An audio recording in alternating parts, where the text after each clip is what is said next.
ሰላምን ጥዕናን ንኩልኩም ተኸታተልተይ ይኹን እንዳበልኩ ናብ ናይ ልምዓንቲ መደበይ ከኣቱ ኣብ ናይ ልምዓንቲ መደበይ ከምቲ ልሙድ ንዓኹም ንተኸታተልተይ የምህርዩ ኢለ ዝሓሰብክዎ መደብ ሒዘልኩም መፅእ ኣለኹ።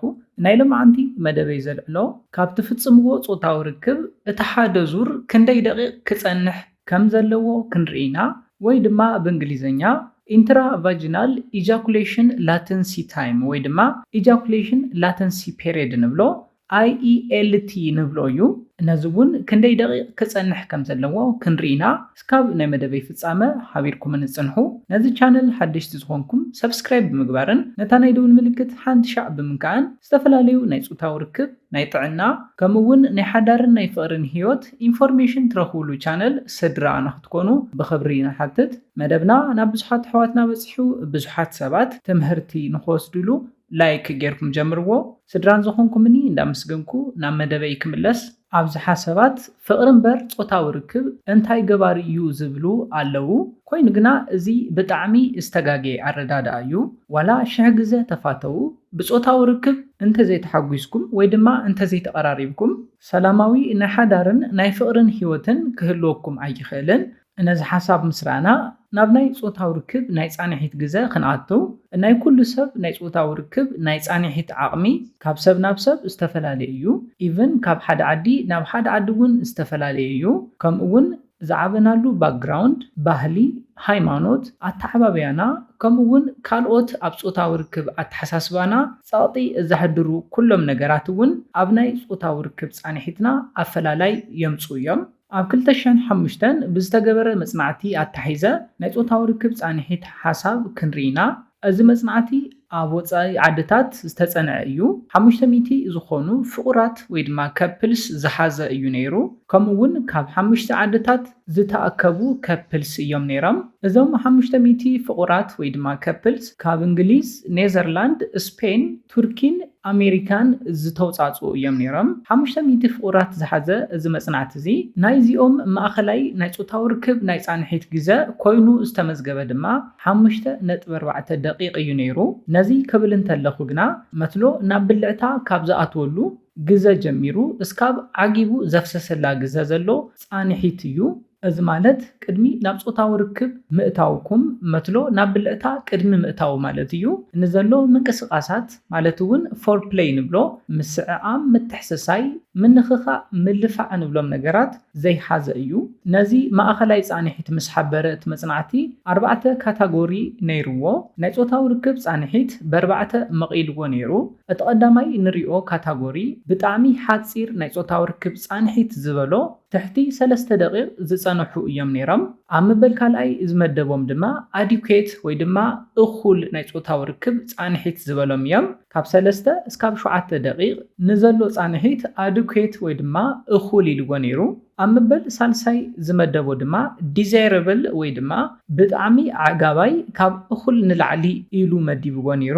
እዚኦም ድማ ካብ 7 እስካብ 10 ደቂቕ ንዘሎ ፃንሒት ዝመደበሉ ካታጎሪ እዩ።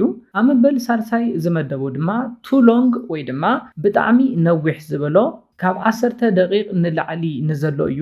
እዚ ድማ ናይ ፆታዊ ርክብ ማራቶን ይብሎ።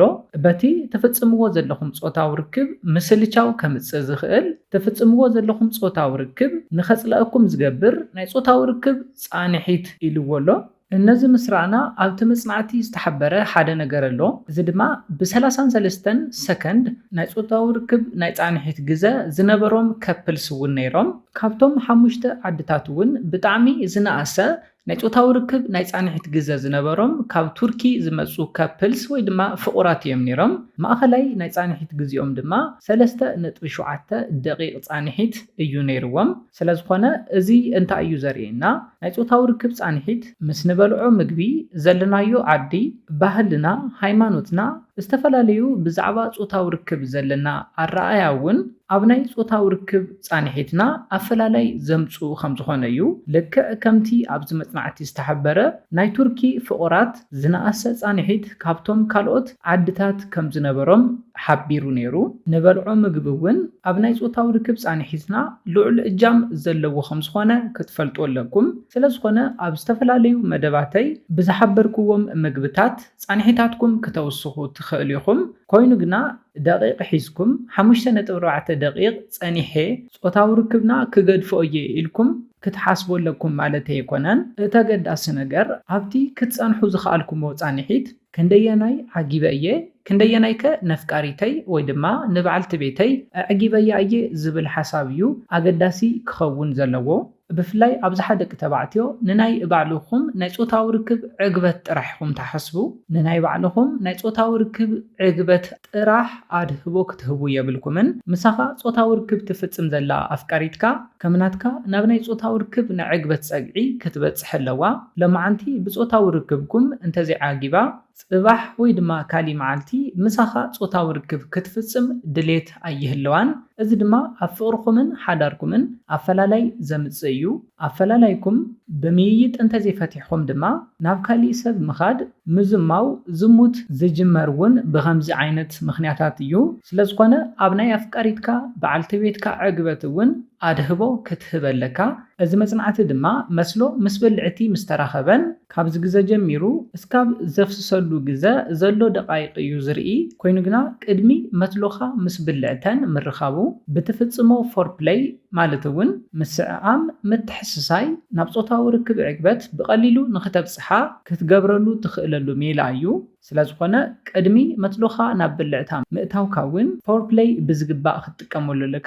ኣብ ዝተፈላለዩ መደባተይ ኣብ እዋን ፎርፕሌይ ማለት እውን ቅድሚ ናብ ጾታዊ ርክብ ምእታውኩም ኣብ ትገብርዎ ምስዕዓም ምትሕስሳይ ክትነኽእወን ዘለኩም ክፋል ሰውነተን ኣብ ዝተፈላለዩ መደባተይ ሓቢረልኩም ኣለኹ። ነዘን ክፋል ሰውነተን ንምዝኽኻር ዝኣክል ንከናፍራ ኣብ ክሳዳ ከባቢ ብዝግባእ ክትስዕመላ ኣለካ። ቀፂልካ ናፍቲ ክፋል ብልዕታ ክንኣቱ እንተለና ጂስፓት ሲስፓት ንብለን ኣገደስቲ ክፋላት ብልዕተን እውን ብዝግባእ ክንክአለን ኣለዎ። ብፍላይ ነቲ ደጋዋይ ክፋል ብልዕተን ክሊቶሪ ፓርት ንብሎ ወይ ድማ ጉድበ ንብሎ ክፋል ብልዕተን ብዝግባእ በጻብዕትኻ ብደንቢ ጌርካ ብምሕስሳይ ናብ ናይ ጾታዊ ርክብ ናይ ዕግበት ጸግዒ ክትብጽሓ ትኽእል ኢኻ።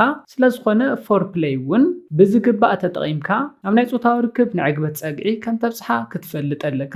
ነዚለ ናይ ልምዓንቲ መደበይ በዚ ክዛዝም ካብ ናይ ልምዓንቲ መደበይ ዝኾነ ሓድሽ ነገር ከም ዝሓስኩም ተስፋ ይገብር።